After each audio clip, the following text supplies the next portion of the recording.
Hello and good evening. It is 6 p.m. on the dot, and we are here tonight for the City of Montgomery City Council workshop meeting. I'd like to call this meeting to order, and we have a quorum, Ms. Secretary. And with that, I'd like to ask Mr. Donaldson to give the invocation. If you would all please rise, and then we'll do the pledge of allegiance. Heavenly Father, we thank you for today, because this is the day that you've made, and we shall rejoice and be glad in it. Lord, we thank you for this opportunity, Father, to witness the growth of our city, Father. And we thank you, Father, for these plans, Father. We thank you, we call them blessed, Lord, and we thank you, Father, for helping us, Father, in what we endeavor to do tonight. In Jesus' name, amen. Amen. Pledge allegiance to the United States flag. I pledge allegiance to the flag of the United States of America and to the republic for which it stands, one nation, under God, indivisible, with liberty and justice for all. Now the Texas flag. Honor the Texas flag. I pledge allegiance to thee, Texas, one state, under God, one and indivisible. So as a reminder tonight, we have a full house. Thank you for everybody being here. We appreciate the involvement. Please make sure that your phones are on vibrate or off so that we are not disturbed during this workshop. Number 4 on the agenda, citizens' comments. I did receive one request form, and that's for Mark Guest. And you please come to the front, and you'll have 3 minutes, sir. Appreciate it. Just state your name and address for the record. Hey, Mark Guest, thank you, Council and Mayor, for giving me the time to really express some interest in the project. I'm here to learn a little bit more about what's going on. Just some context, in my professional career, I did spend a lot of time proposing and reviewing projects. In fact, the last 2 or 3 years with my Chevron career, part of a leadership team that was deploying about $5 billion a year in the Permian. So you can imagine we spent a lot of time making sure that those dollars were well spent. So my comments and questions, I guess, I'll just kind of, I know this isn't really Q&A, I'll just kind of put them out there. First one is around business case, value proposition, whatever term you want to use, but I guess I'm looking for just a clear statement on why we're doing the project and what the benefits would be for the citizens. I know things are kind of crammed for the space here, and I know that the new project would provide space, but beyond that, is there an expectation that city services would be more efficient? Would they be able to add more services? Is there any opportunity for using some of that square footage for the public, either recreational activities or meeting places, or just where they can rent them out? So first is kind of a clear statement of why, as a citizen, this project benefits me. Second is, how are we going to pay for it? Okay, the numbers that I've seen, I know we're still in your early stages, about $10 million. The city has revenue of about $8 million, so just relatively speaking, it's a pretty big project. When I look at the expense side, also raises a couple of questions. If I go back 2 years, back to 2024, city had revenue of about $7 million and a surplus of about $1.5 million. If I fast forward to this year, I know the projections are $8 million of revenue, but only a surplus of less than half a million. So a little concerned about the ability to pay for this, especially if the surplus goes away. And really, I think the only way that happens is you increase taxes. So if there's a expectation that taxes are going to be raised, would like to know that sooner rather than later. And I guess the third area is what projects are not being funded because we're doing this one. Limited budget, we can't do everything, so I'm a little bit concerned about our ability to execute the projects we have for downtown. I know that traffic and road congestion is going to be an issue going forward, and even some of the infrastructure. If we're not able to provide the water we need to the new businesses and new residential areas, that's really going to limit the growth. So those 3 areas are probably my biggest concerns. I'm hoping I can get some of that information through the discussion today and supplemental information that may be provided by the council. Thank you, sir. All right, next on your agenda, workshop agenda. Number 5, discussion of proposed new municipal building and police station. Welcome, everyone. This is mostly John tonight. He's the architect on the project. We'll start with him, and we'll start going through, some of the slides where we're at. As you've seen, some of the questions and different things will be answered throughout the program, if you will. But I'll just let him start and kind of explain where we're at. We're still in the design architectural stage, and this is really going to tell us what the price is when we get there. The past has been how we're going to pay for this is looking at getting a bond or getting a loan to pay for this.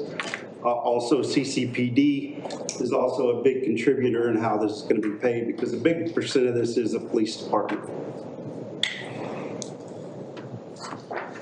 All right, thanks, Brent. Like Brent said, my name is John Stevens. I'm the architect of the project. I work with the McPhee Group. We're a local company right here out of Montgomery. Just a little housekeeping exercise. You might know us as EBI Texas. We're kind of going back to our parent company name as the McPhee Group of Texas. So I apologize if there's any confusion there.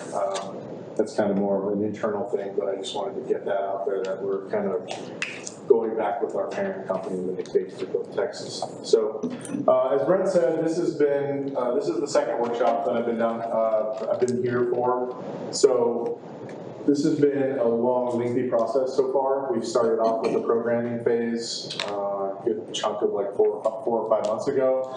We went through a programming phase, talking with everybody here at the police department and the city hall, looking at their needs and their wants. We crafted a program, a document before we even started doing any of the design work.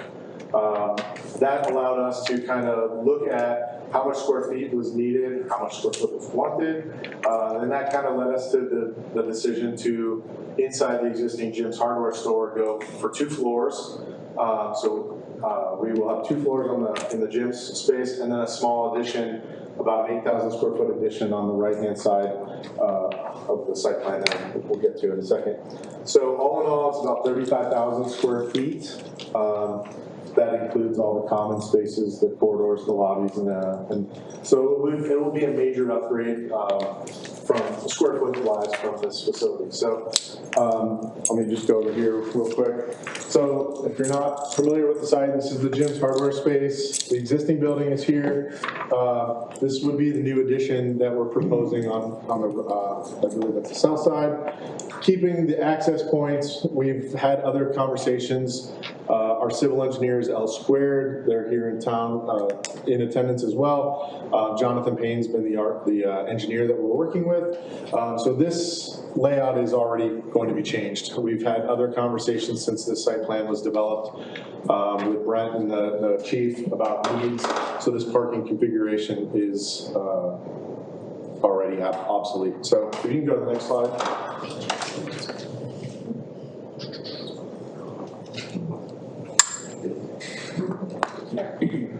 Okay, so scroll up just a little bit. There we go. So this is the first floor plan. I'll start with the entry into the city hall. We've got entry vestibule into a lobby, and then in conversations with the police department and Brent and his team, we've got the municipal side over here, the building department, permits, utilities, then we've got the court windows. So we have 3 court windows that are all accessible here, and then you enter into a large city council chamber. And then off the city council chamber would be a conference room / council chambers, and then through the back area here, through the building department, we've got offices for the municipal side of things. We've got restrooms, enhanced restrooms, so there'll be tons of restroom facilities, definitely more than what's provided in the lobby. And then we've got a large break room that would be shared between the two, the municipal and the police department, and then more offices. So this kind of gets into the police department. So it's kind of like these two, the city hall and the police department, kind of wrapping together. Coming in from the police department, this is the Sally Port over here. So this would be the main point of entry for any police officer bringing someone in. You immediately come in, there's intake, DWI video, and then holding cells right in the middle. There's a large evidence room as well. We're working with the consultant that Chief has sent. I can't remember their name offhand, I'm sorry. But I can provide that later. So they've provided a preliminary design layout for the evidence room and all the storage needs there. You come in, police officers can come in this back entrance. There's secure parking in the back. You can come in this back entrance here to a corridor that ties in everything. Off the front, the police department has its own entrance.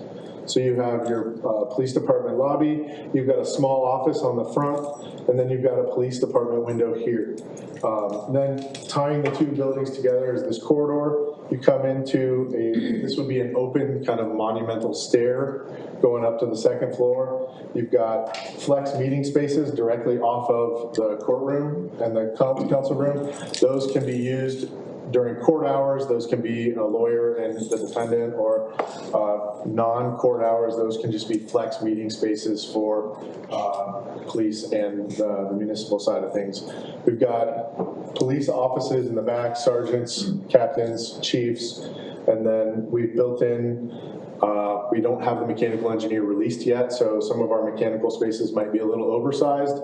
That's by design. I'd rather work with a little bit more and then zero that in, as we get the systems designed. So that's the first floor. If we go up to the next slide. The second floor, this would be that monumental stair that's open, so the police department can come up here. There's another conference room, a dispatch area, some offices, some overnight spaces. One of the things that was very necessary on the programming stage that we did was storage. I noticed that here in the office, there's a lot of people that have just boxes or file cabinets, long-term storage built into their offices. So we have municipal storage, police department storage. We have some extra offices, and then over here, this stair here is a communicating stair for the municipal side of things. So we've got city administrator, economic development. We've got a flex open area here, which could be a lounge. It could be more office space. It could be some workstations if needed in the future. So it's really more just flex open space. And then we've got more offices, and then another small break room, kitchenette up on that floor. The layout was basically, I tried very hard to get every office to have a window. Everybody wants, I don't really like inboard offices. So where possible, we tried to ring the exterior of this so that every person that's in their office would have natural daylight. And you can see this area here in the middle, that's intentional because we don't want to have 10-foot ceilings in the council and the courtroom. We want to have the same thing with the lobby. We want to have a dynamic open space in the front lobby. So this is, for lack of a better point, two-story space that this will have a ceiling in here, but it'll allow for taller ceilings in the courtroom and in the lobby.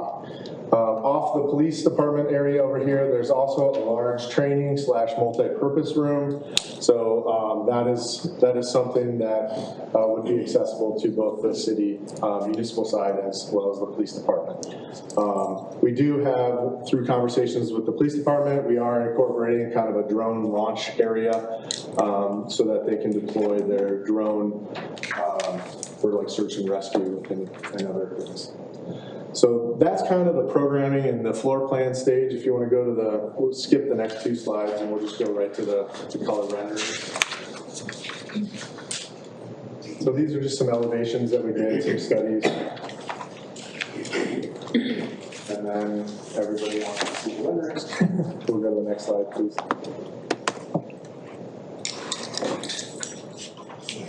So this is a snapshot of where we're at currently.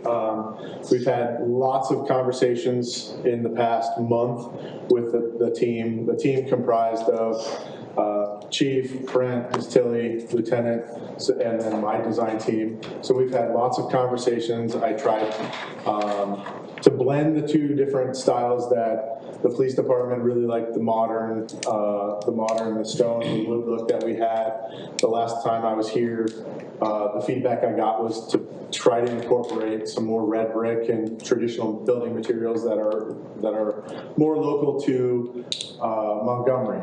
And so with that, if you guys remember, we used to have that long canopy. We got rid of the canopy, made this a little bit more traditional.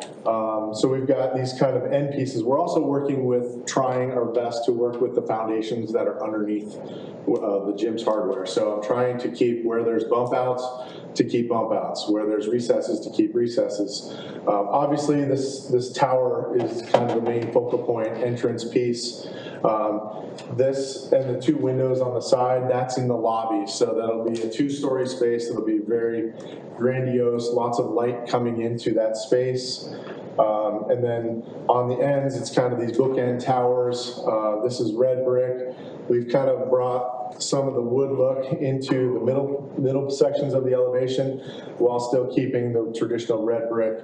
Inside the red brick, and it's hard to see, but we've got some soldier course, we've got some different brick patterns in there. And then to tie in the archways of the two entrance pieces, I've proposed, just a simple brick arch on those two bookend pieces of the, this would be basically the gym's hardware, and this is the addition. So where those two towers are two end pieces on the existing building are. So we are envisioning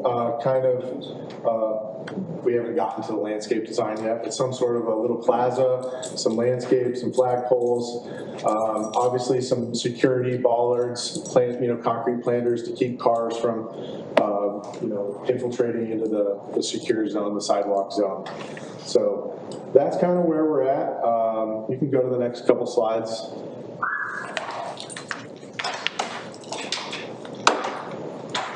And then pretty much for the other three sides would be the red brick. We'll have some stonework for, sills and lintels, more a little bit utilitarian on those sides, especially the back and the less public facing sides.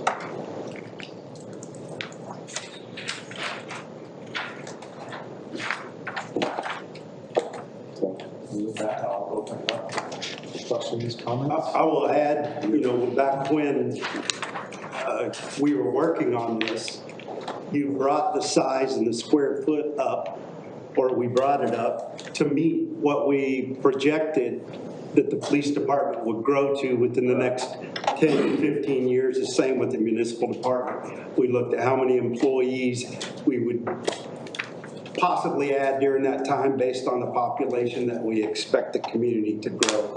It's going to be 5,000 probably pretty soon, maybe 10,000 not too far after that, depending on how tight the houses get and how much multifamily shows up, maybe even 15. So you kind of calculate based on that. You use the averages, which kind of tells you how many employees you would need to service this size of a community for water, sewer, trash, all of the different departments that we looked at.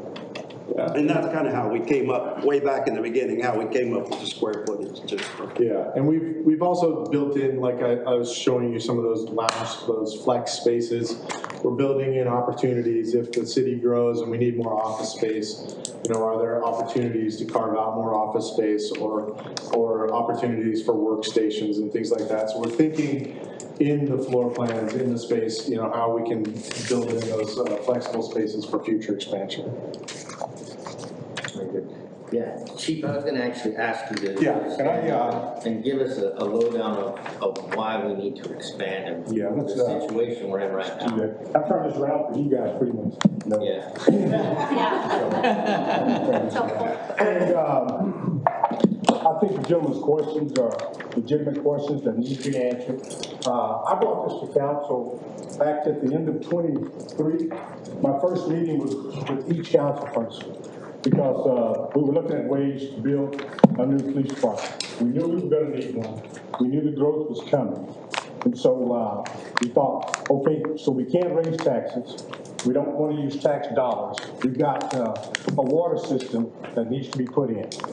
And by putting in that water system, I think we're talking about maybe $27 million. So what I did, I looked into CCPD. Have you guys know what CCPD is? CCPD is the Texas Crime Prevention. It was put in by the legislatures in 1984. And what it says that small cities located within a county with more than 10,000 people can use money just like MEDC does, and just like in here in Montgomery, 0.5% goes to taxes for the citizens. Sales tax, Chief? Yes, another 0.5% is a sales tax that was going to MEDC. What we did is we went through and we took 0.25%. We took 0.25% of those taxes from MEDC. They were not happy about it at first because MEDC was bringing in about $1 million. Last year, the voters voted for CCPD, and that vote for CCPD gave the police department money to do these things with, and that's what the legislature said. The legislature said that we could use this money for police facilities, hiring, technology, and crime prevention. And those are the things that we use it for. So last year when that vote came in, it was about $500,000 on that budget. We took that $500,000 of that budget, and that's how the hardware store was bought.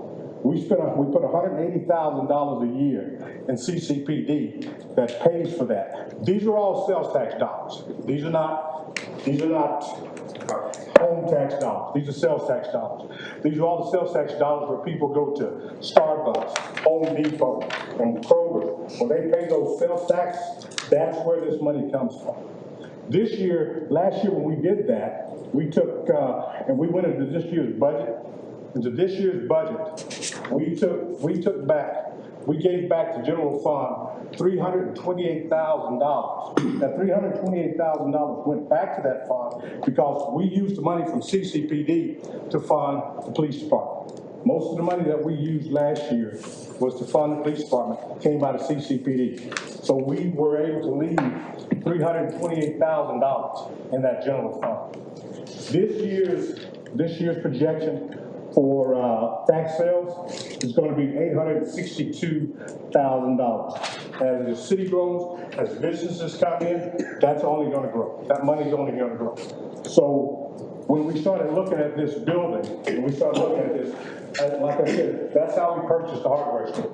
Was with that $180,000. We put $180,000 in that budget each year to pay off the hardware store.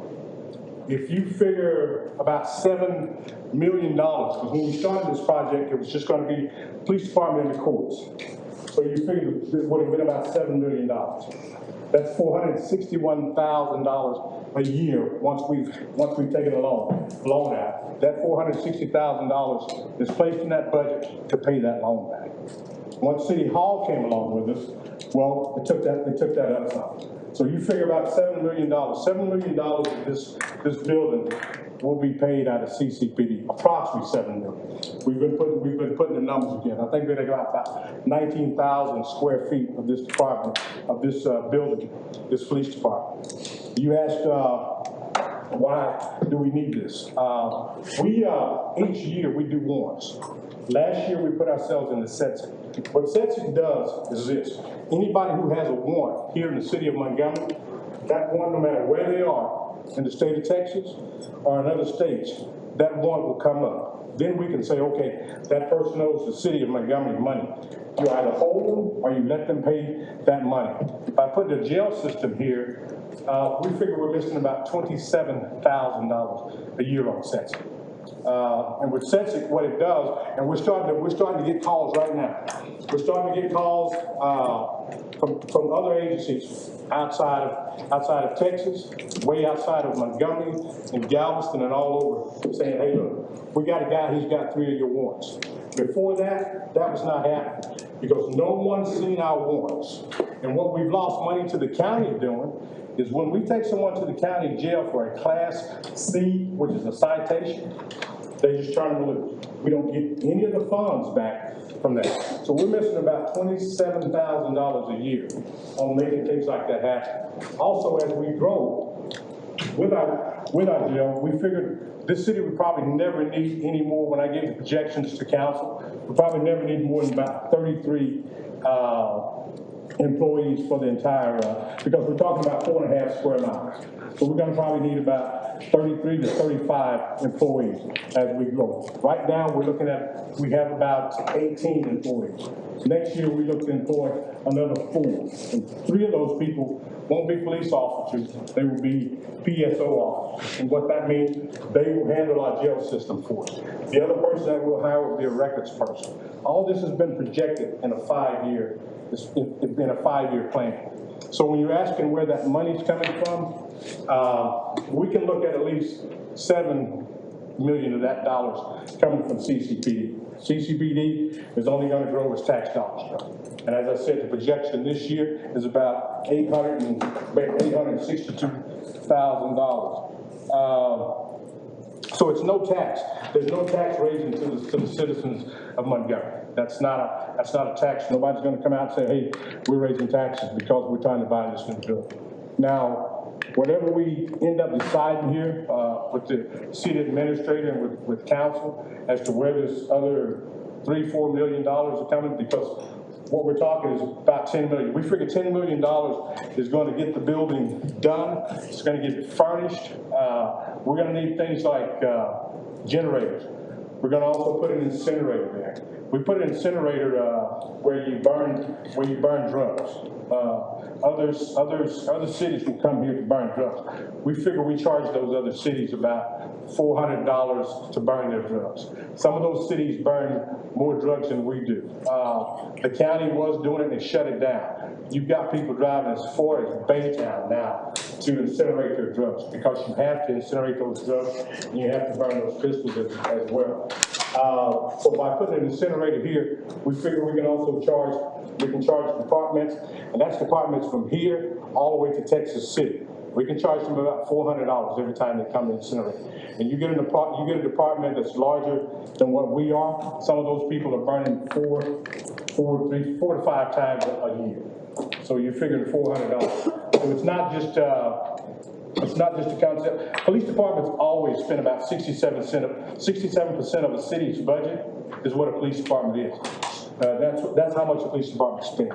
So the rest of the city is spending the other part of that. So when it came time to look at, we need to get our guys out of here. There's no really room for evidence. There's no room to do the things that they need to do as police officers. So when it came time to look at this, we weren't just looking at it and saying, okay, city, can you do this? No, we wanted to look at ways that we could make this happen without it being a total burden on the city. And that's why we came up with the crime prevention district. And that's where, and if you guys can look it up, its legislation was brought in 1984.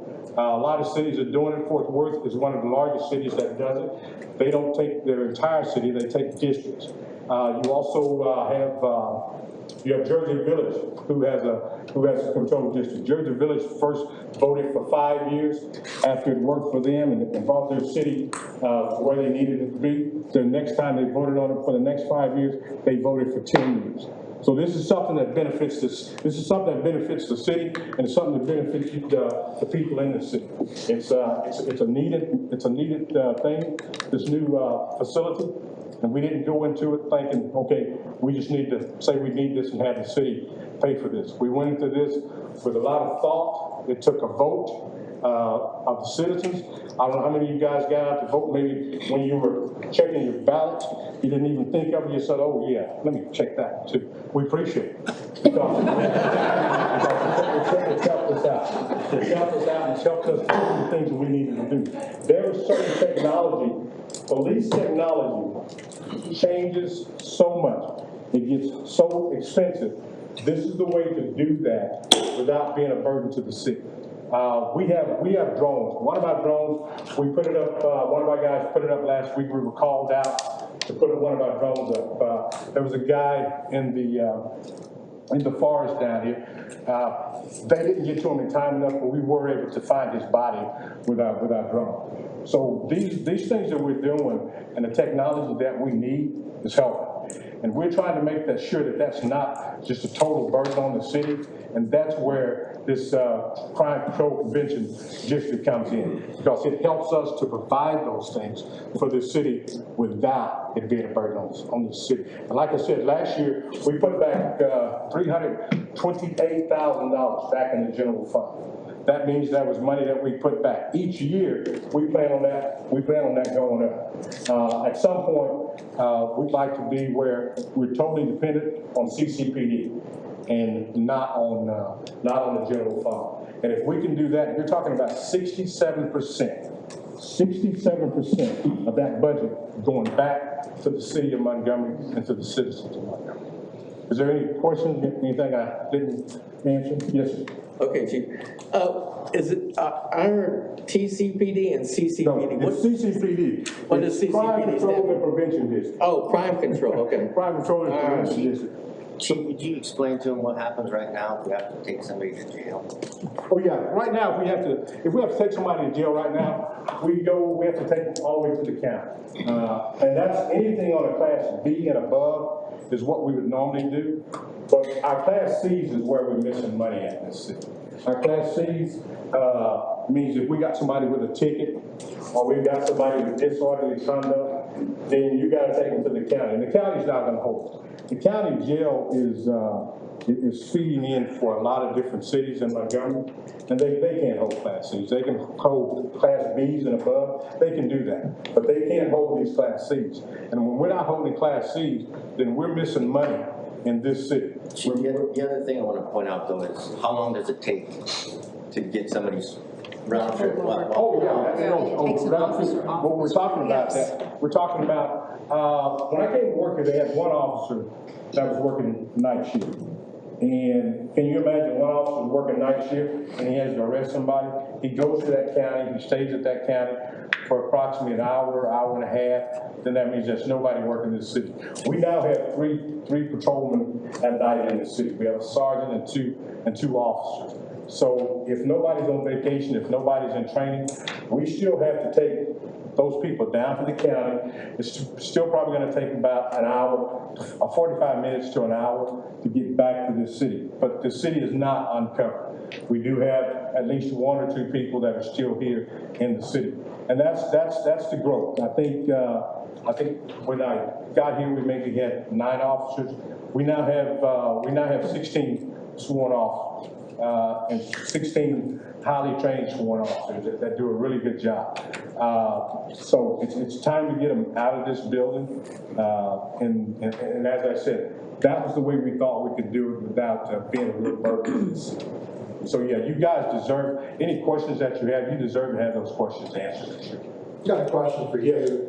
Like you said, a Class C is a speeding violation. Yeah, speeding ticket. So does it make sense to jail somebody who's been cited with a Class C? Well, Go through all of that? Or not just, Okay, why not just let the person go home after they get a citation instead of taking them to the county jail? Okay, well, let's That do makes no this. sense. What you're saying is, I get what you're saying. First of all, the law says you can't, unless that speeding is reckless, you can't jail anybody for that anyway. I'm talking about if they have a warrant for speed. Okay. If they have a warrant for speed, then that means they've already they either didn't come to court or they came to court and did not follow those court orders, and now they've got a warrant for their arrest, which is a Class C. That's when we will take them to jail. But no, we'll never stop you on traffic and you got a registration or you got a speeding and we take you straight to jail. That's not how that works. So these are Class Cs of people who already have an outstanding warrant. Yes. And therefore you want to take them. Yes. And the county tells you, no, we can't take them. Yeah, the county's not gonna, they're not gonna say no, but even when the county gets those guys, they're gonna say, okay, we'll give them 2 hours, and then they send them down the road. They never collect the money that we need to be collecting on this. And we need those funds collected. More than putting someone in jail, we just need those funds collected. So it is a lack of the space, which people have repeatedly said is an issue for the county, like the sheriff's department. Oh, absolutely. Judge Kristen Hayes has made a big deal about it, and I sided with her, Yeah. because there's a lack of space out there. Is that the reason why you're advocating for a prison down here? It's not a prison, it's actually. Not prison. Holding cells. It's called holding cell. Because here's just the difference between holding cell. We will become, we'll look at the state, and we'll go by all the state regulations to run a holding facility. The state says you don't have to do that to run a holding facility, but in my experience, I worked in the city where we had a holding facility. I've also worked for the Texas Department of Criminal Justice for a number of years. So there's no greater liability that a city can take on than having a jail. So it's a holding facility, so which means we're never going to hold you more than our judges are going to have to go to work as well too. We're never going to hold you more than a couple hours, because we don't want you to pay. If not, the judge is going to come by and release you on some type of bond, and then you're going to have to appear back in court. But if we get someone here, say we get a disorderly conduct, yeah, we need somewhere to take that disorderly conduct, put that person into custody until their bond is paid, and then we can release them there. If the county remediates your issues with the jail and the space, in 2 years, will this still be necessary for county? That's never going to happen, sir. And I'll tell you why it's never going to happen. It's because when you take county jails, they go class B's and above. You're here in the city, you're here in Montgomery County, Harris County, and all these other counties, are never going to have enough room in any facility that they built. Waller just built a new facility in the city of Hempstead, and the facility is already full. There's going to always be a steady overflow in county jail. It just doesn't work like that. That's why cities need that's why, and I think the only other city here in this county that has a holding facility, there is none. There's not another city, not even Conroe, has a holding facility. Because, but that's the way we need to be collecting our funds, is by having a holding facility, and also for what works for the city of Montgomery. Thank you for answering my question. Yes, sir. Chief. Okay, one more question. Yes. When that warrant system that you said projects out to the state, the cities. It's called SETSI. SETSI? And it goes nationwide too? Yes. How does the fund transfers happen? I mean, You trying how we get the money? yeah, does that entity get a little cut and then give you the rest, or what? We get a little cut? Yes. No, we don't. Okay. We don't get cuts? Here's what happened. All of our officers have a code. Yes. It's called a QR code. They all have a QR code. Say for an instance, you get stopped in Galveston. Okay. You get stopped in Galveston. Yeah. Rather than putting all that burden on that Galveston police officer who stopped you, what we do is we say, officer, if you can do this, I'm going to send you I'm going to send you this code. Our officers send them that code. You put that code just like you do everything else. Now put it in front of there, and you can make a payment there. Okay. We had a guy the other day outside owed us $1,000. He said he didn't have money until we got taken to jail. All of a sudden he had that $1,000. So we gave that code. You don't give away cuts. And he gave us that money. You get everything back. Yeah. SETSI? SETSI. How do you spell it? Don't ask me that.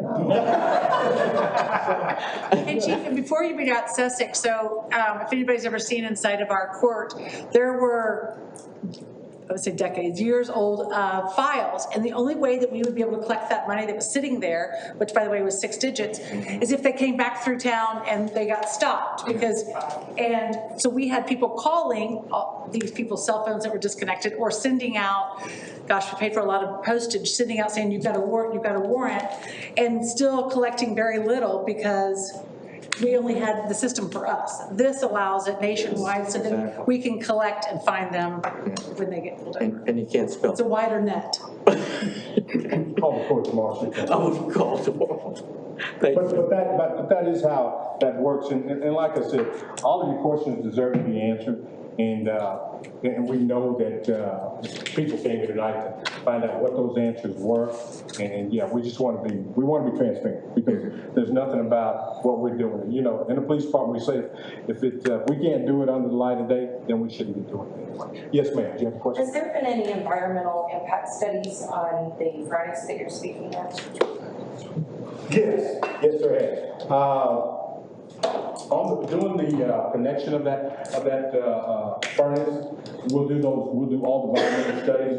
It has to be put in a certain place. It has to be monitored a certain way. So yes, absolutely. Yeah, no doubt about it. I have one more question. So I agree that we do need a holding facility for sure. However, if that was the main focus on this project, then why is the police department only a quarter of the building? Are you saying the main focus, that was one of my focuses. The other part was to get our officers in a working environment where they could work. If you're talking about evidence. But that's still just a very small portion of this building. You're talking about, I think we're talking about what, 20,000 square feet for the police department? The police department is, we just ran the numbers today. It's about almost 60% of the building. So 2/3 of the building is the police department. So, and the holding cells are what chief and has requested. You know, I think we have 3 male and 1 female holding cells at the time. And plus we have a juvenile facility. And a juvenile. So because on that juvenile facility, juveniles cannot be in the same area as adults. So that means when you're coming inside, you can't bring a juvenile in the same way you would bring an adult in. And like I said, that wasn't the main concentration.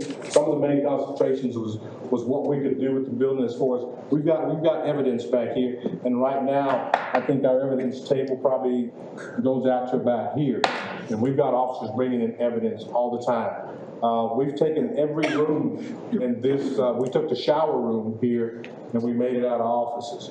We took the bathroom and we extended our evidence room.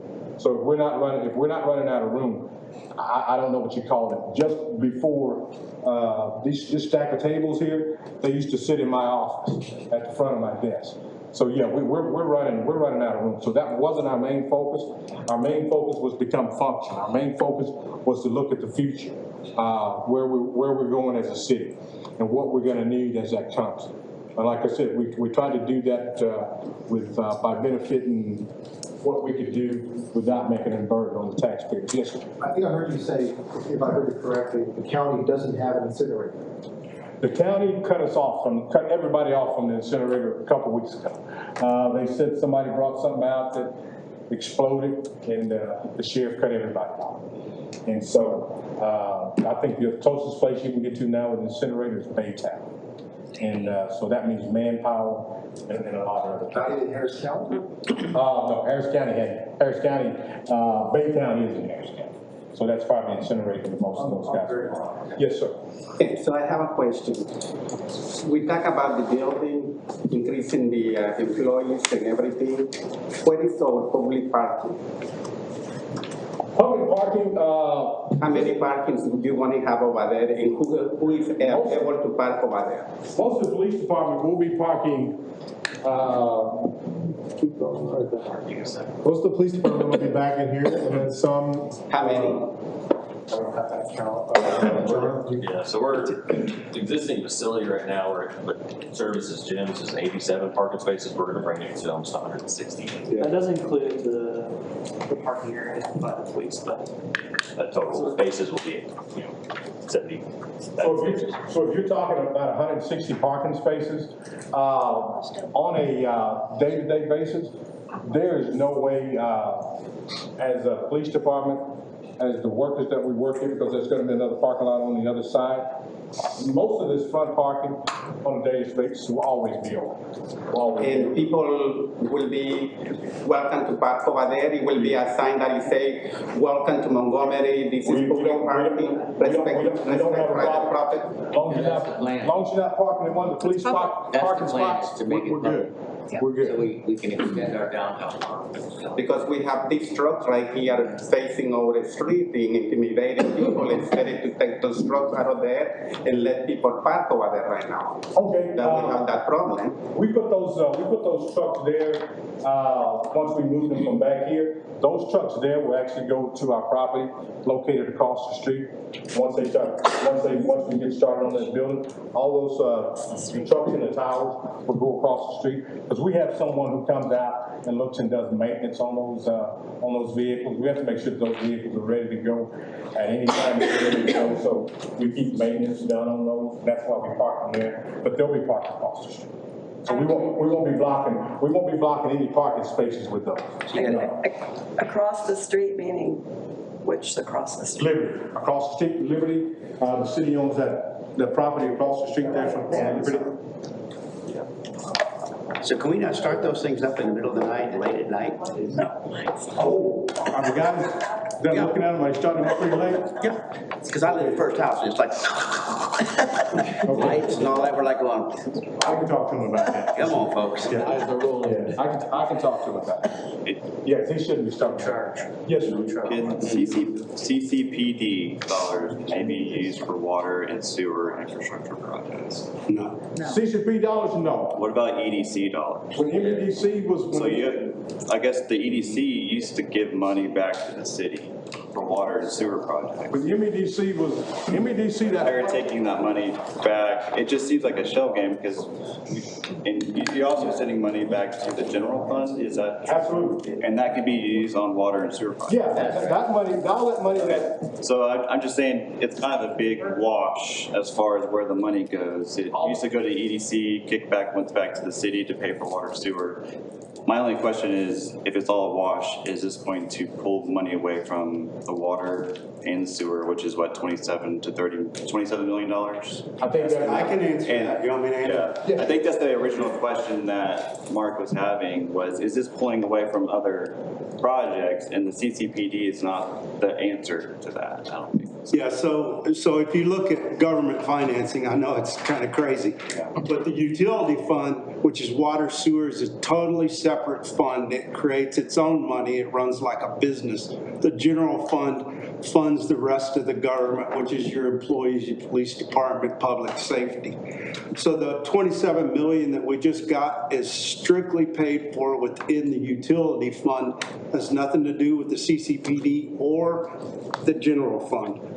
The general fund is your property taxes, so that pays for your streets, your streets, trash, public safety. Public safety is a big part of it. So when you say they created CCPD, that's strictly sales tax, which is now they're paying for things that normally the general fund would have paid for. So it gives us a little more flexibility in the general fund. There's really not a lot of trade of money there. It just creates a little bit easier. And I think I'm just trying to make that transparent because I think I understand all that. I think the big question is there money for water and sewer, which are also critical pieces of infrastructure, just like the police department? I think that's the question. It just needs to be answered. Yes, that's exactly what we did. Is we took $27 million in bonds for water, sewer, water tower, extra water pumps to get it over here. And based on what we know with the developments we have, plus the developments we're predicting, we're in actually pretty good shape right now. And as you were talking about that, and it's really not a wash, because anytime we can spend money out of CCPD, that means money that we're not getting from the general fund. That means money that we're not going to the general fund to get. But it used to go back to the EDC, and the EDC could spend money on water and sewer. So that's what I'm saying. It's like and MEDC can still do that. Yeah, but we got half the budget taken away. And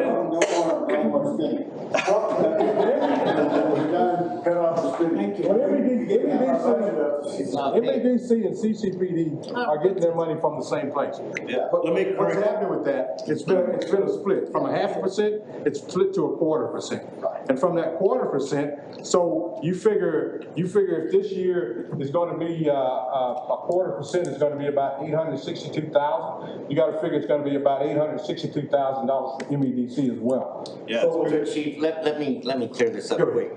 MEDC can spend money on water sewer if it goes to economic development. So I can't go out and replace the water and sewer with MEDC funds in this neighborhood over here. But we talked about this. That is economic activity. Whenever you're qualified that way, though. But that's not how it qualifies, and that is the whole point. You have to go by what the state says at EDC. And we've read the state rule. We've asked the attorney. Is sales tax, so it's your food, it's your gas, it's your retail. That's the economic development. If you read the state law and we talk to the attorney, we can spend money. You can spend money. We spend money on downtown McCown. Exactly, because it's commercial district. Commercial. I cannot go to water tower water and goes to the commercial district. We can go round and round, but which is fine. I just want transparency of like, let's talk about where the dollars are coming from. We have the money for it, but I don't like saying the CCPD is generating this money when it used to go to the EDC, and it's fine. We couldn't spend on streets, we couldn't spend it on residential streets, we couldn't spend it on residential sewer and water because it was taken out of the general fund. when 67% of your funds go to the police department, we have very, very little left to spend on street improvement, on residential sewer and water lines, other than what's coming from our water and sewer fund, right? We have no extra to go back there.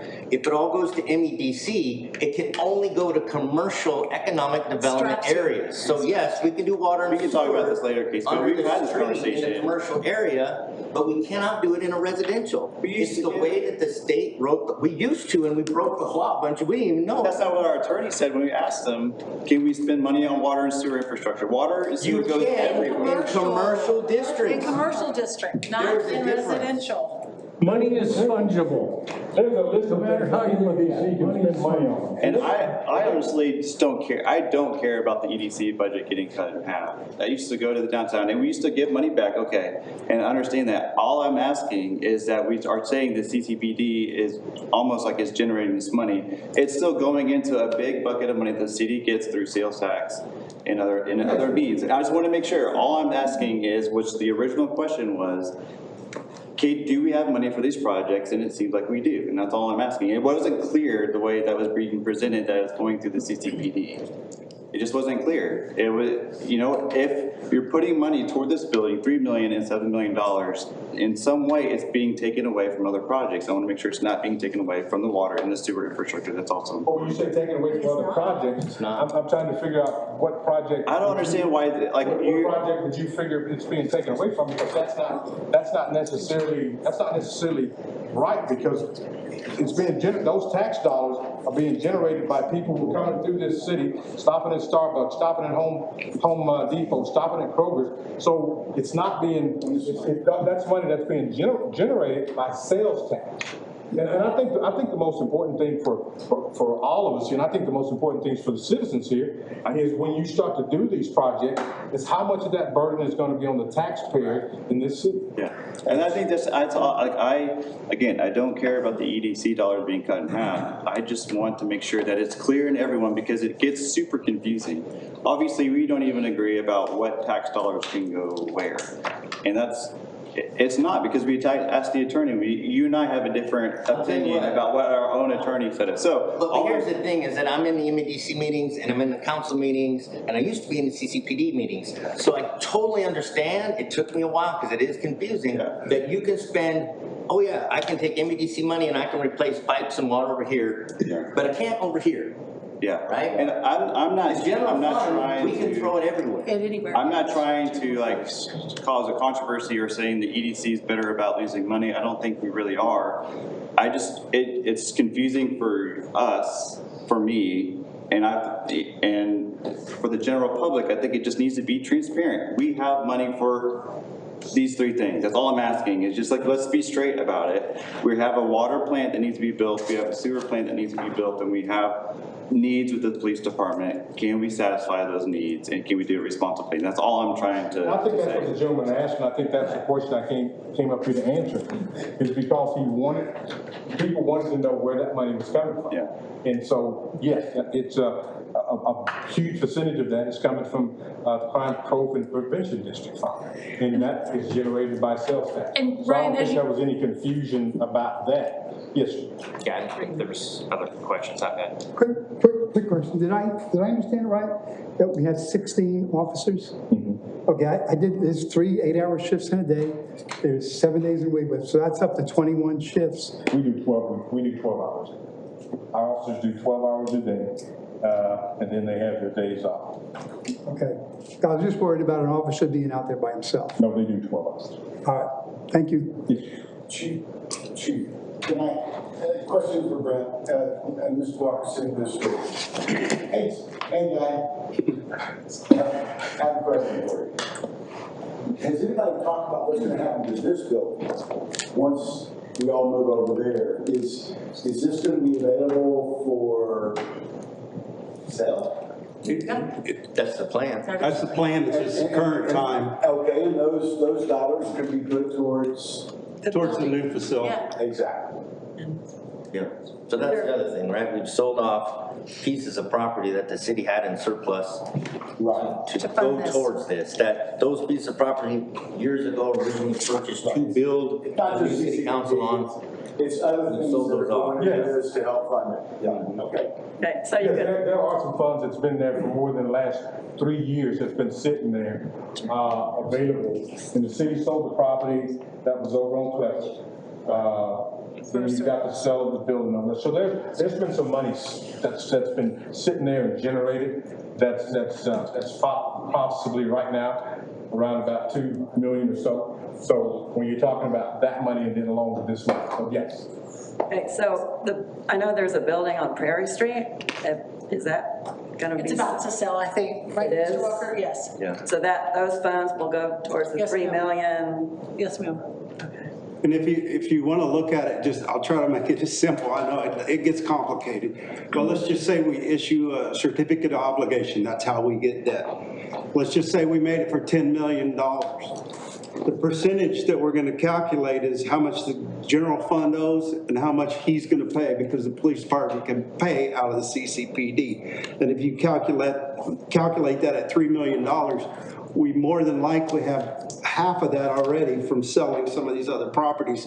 And right now, if it's like the water sewer debt that we got, it's close to 3%, a little over 3%. So it's pretty low interest. So that would just be the general way we look at it. None of this is real yet, because very soon we're going to hire a construction manager.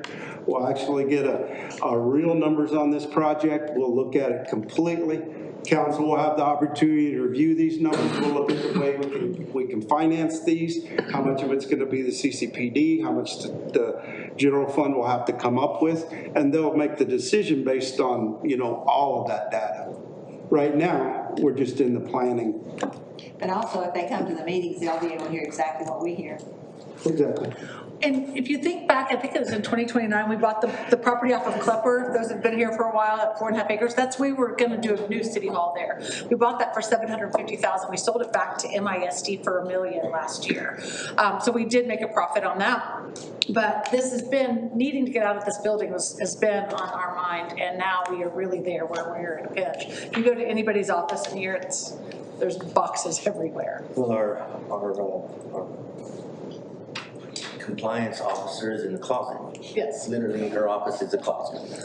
Yeah. First of all, probably a couple comments. I'm not sure I have a question, but Chief, I do appreciate the innovation and the creativity to try to generate more revenue streams. So I think that's kind of the thinking that we need in order to close the gaps on how to pay for this. I guess one concern I have is I hear a lot about future sales taxes and the growth. If I take a step back, we're kind of locking in on the expense side by spending this money up front, and we're still at risk for the sales tax revenue to come. And there could be an economic downturn, HEB comes in, pushes Kroger and Berkshire Brothers out of business, maybe McCoy's doesn't want to fight Home Depot anymore. So I think there's still some risk on the revenue side, but we're locking into the expenses up front. Well, we're not exactly locking into those expenses up front. I get exactly what you're saying, because businesses close, especially when you take a McCoy's that's here now, and it was the #1 tax place at one point. And what we're not doing is we're not counting future money. We're talking about the money that's going to be generated just for this year. And we understand how we need to budget that money to pay not just for this building, but also for the police department. Last year in the police department, we had some large items that we had to get. One was about $131,000 with some new radios, and the other was about $125,000. Those are not things that we're going to need next year, so we can take and use that money somewhere else. Also, we had some reoccurring costs that we had when we buy technology. We've gotten rid of some of our reoccurring costs as well. And also this year, we've gotten into a lease deal with Enterprise on our cars. Our cars were costing us about They were costing us anywhere to $90,000 to $100,000 each. We've gotten that down to where we're taking it, we're putting about $190,000, maybe $180,000 in an account, and that pays for those lease cars. After 5 years or a little bit more than 50,000 miles, those cars go back to Enterprise, they get us new cars. This year we'll only be purchasing one car. We purchased a car where every officer here can have their own car. That means during the course of a shift, last year we had cars where we had people driving those cars, 3 people driving cars. We were putting over 50-some thousand miles on a car a year. This year we just calculated, we're putting 10,000 miles on the car. So all these things we're doing to bring these things down, and it's not a better thing to get in with the lease with the Enterprise people. So no, we're not exactly, the whole time that we're looking at the funds that are being generated, we're also looking at things that we can do to make those things possible. Yeah, and I guess if the project goes forward, it's expenses over the next 26 to 27, right? So that if it ends up being 10 million or whatever the number is, and then how do we minimize the risk on the sales side? I guess is kind of the what I'm thinking about. And if you finance this, if it's a bond, is that something that has to go to the taxpayers, or is that something the city just it's a certificate of obligation, which doesn't go to the taxpayers, but it'll be in public the whole time when we sell, same as the water and sewer. But depending on, we do have some reserves, he has some reserves, so it's not a full number, but we've been working by the full number. Let's just say it is 10 million because that's the number we've been using. That's going to cost us at the current rate about $800,000 a year. His fund already creates more than that as it is. So we don't see that we're trying to project, we're going to make this much more in sales tax. But if you do look at the sales tax in the last 2 years, it's gone up by $1 million each year. And that's just growth. Yeah, and so like I said earlier, expense side has gone up as well, which is, I guess, what's driving a lot of the questions. So, Speaking of cars, where's the proposed entrance and exit going to be for the police cars to go and leave the building, considering, we've got Liberty and a 35-mile-an-hour road, and then we've got coming into the main town where all the businesses are, and you don't want police cars flying at 50 miles an hour there on a Saturday afternoon when people are trying to cross the street and whatnot. Yeah. And would there be a light proposed there if you need to stop to get they shouldn't be going that fast, but they're going to be coming out. They do that. Oh, on Klepper? So Klepper's going to be the main... And it's going to remain somewhat gated, just like it is. 2 gates, so it'll be secure for them. This is secure for the police, and then newly, some of this back here will be gated for as well. So there'll be an entrance in the back that's secure, and then this area here will be secure. So the public entrances are still here. But where are they going to go if they get a call? Right, if they gotta leave. Emergency. It's the same thing that they do now. They're not sitting at City Hall. They're out and about. Yeah, most of our police officers are not leaving here to go to a call. We're not firemen. We got firemen kind of leave the station. You gotta hang out. You gotta hang out on the street. And so they get those calls mostly from the police. If anybody leaves the station, it's probably a lieutenant, or either it's one of the investigators. But we normally get our calls, and those guys are normally on the street. They get their calls from the street. Yeah, it's the same way it is. Chief, question for you. I'm all about, law enforcement, public safety. And I get it, what you mentioned, the closest incinerator is Baytown. I mean, is that a necessity, or is that a luxury? Is that something you're going to be using every week? No. And that's in addition to the incinerator, the architect is talking about drug. Yeah. And I'm just thinking logically. I'm sitting on Montgomery so small, right? I can run around. So why would you need a drone and all that stuff? Okay, no. See, you're talking luxury, but you're not talking technology. You're not talking about how we best serve the city of Montgomery. We've had people that's walked away from the senior living homes here, and that's how we located those people. Or their homes. With drones. People walk out of their homes. And that's how we located the guy in the forest. And when you're talking about the incinerator, no, we use that incinerator once or twice a year. We take our drugs and we burn them. But there are other cities that we can generate funds from that's going to use that incinerator 3 to 4 times a year. and some 5. And when you're talking about going to Beaumont, we talked to the city of Tomball. Baytown was charging them almost $1,000 to bring their drugs out to burn. So no, we're not saying, okay, we put this incinerator here and it's only for us and we're the only ones who's gonna be using it. No, we're gonna generate some revenue with that incinerator. Yes, sir. When are you gonna burn this stuff? On the roof. Middle of the day, 6 o'clock in the morning. I'm not sure. I got my investigator on doing all the things that we need. Believe me, we would have never set out to look at this. We will look at all the precautions on how these things burn. Is there smoke? Is there emissions? I can answer that. City where I just came from, we have it. The filtration system is incredible inside, and there's really almost zero admittance out of the top of the stack. And it's so regulated that it goes through all of these different filtrations. So where is it? I don't see it. You won't see it because it's not hooked to this building. It's not hooked to this building. Where is it? We haven't purchased it. That's just one of the things that we purchased. It'll be placed not in this building, but somewhere else? No, it's gonna be on this But it building, will be there. but it's not, you don't see it here on this drawing. It's not. That was a recent ad, like as far as like a week and a half ago. So that has not been confirmed. Yeah. I have a question.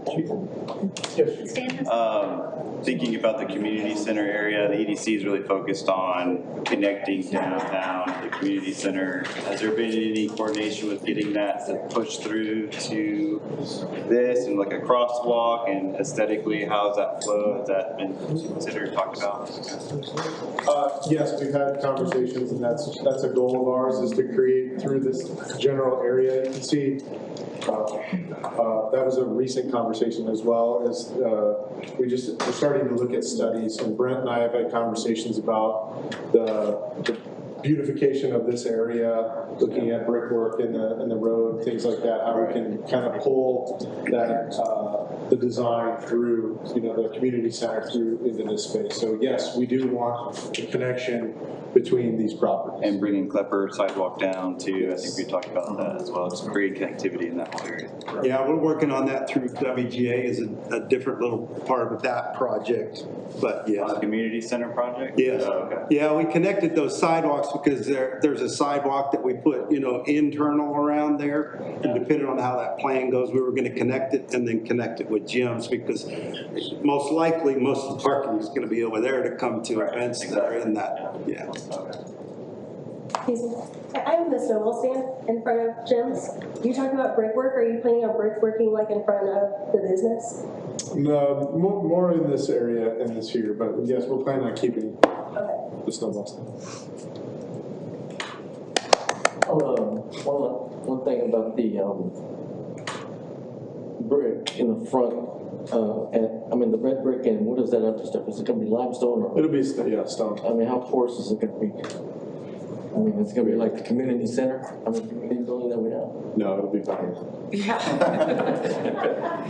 I was just wondering. Don't be damn great about We have not gotten to picking exact finishes. This is a representation of kind of what we're looking for. But yes, this is kind of a limestone finish that we were looking for. Limestone down at the bottom. Yeah. This is not a real cedar. This is more of a metal for durability, less maintenance, and then obviously the red brick. Thank you. That's kind of the material palette. It aesthetically we've been separates the police from the city hall. It gives the effect that people know where the police department is and they know where city hall is. I know you said the ice cream stand would be there. Will it be open during construction? Yes. It's going to be open for during construction? Okay. We're open now, y'all should come see us. Yeah. There you go. We did it last summer with Jim's closed, so we're looking forward to this. Did you ask about the sidewalk because you want a sidewalk? No, I just didn't want brick blocking the actual state. Oh, no, we've looked at connectivity, depending on what we end up doing at the far end, you know, where the grass patch is, we may extend the parking lot, but we would like to create a walkway all the way back over to the community center. Yeah, no, great people parking all the time in the breeze and stuff. And actually, like the police vehicles there right now, it has kept all of the teenagers from just around the properties. We had an issue last year about that. We should probably preempt this a little bit, but we're in the very preliminary stages. We went out to the architecture people and stuff just to get us a rough figure of if we decide to do something, what kind of a ballpark number are we looking at, so we could figure out if we could pay for it. So that's what we did first, right? Can we pay for this? Yes, we can pay for it. And this is the first time we've seen this, just Exactly. like y'all. Yeah. I mean, there's not been. But you know, I don't know how many people are sitting here, but this building you sit in right now, there's more discussion about this building when it was built. Because we were a very, very small town back then. We had no Kroger, we had no Home Depot, we did not even have groceries. We had nothing, basically. So most people don't realize that there was a lot of discussion about this building also because it was so astronomically expensive. So we haven't raised taxes in 8 years. 8 years. We don't plan on raising taxes anytime soon. We want the people driving through here buying gas and groceries and food to help us pay for our police and this building. And another thing too, everybody that sits here on council, we all pay property taxes, so we're all aware of what's going on because we do pay property taxes. No, it will be a rainy day before I raise property taxes. Is there any other questions for Chief or for council or for Mr. Walker? Everybody get their questions?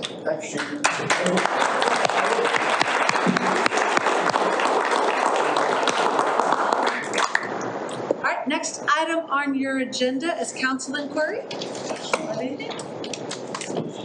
Then we'll move along to the closing agenda. Item number 6 on your agenda is items to consider for placement on future agendas. It is, number 7 is, I'll entertain a motion to adjourn. Motion to adjourn. Motion by Ms. Fox that we adjourn. Second by Mr. Glazier. All those in favor of adjourning, say aye. Aye. Those opposed say nay. The ayes have it, motion carries. At 7:12, we are adjourned.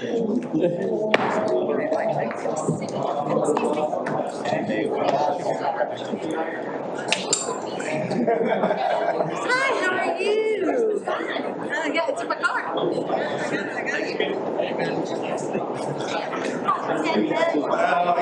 can request it.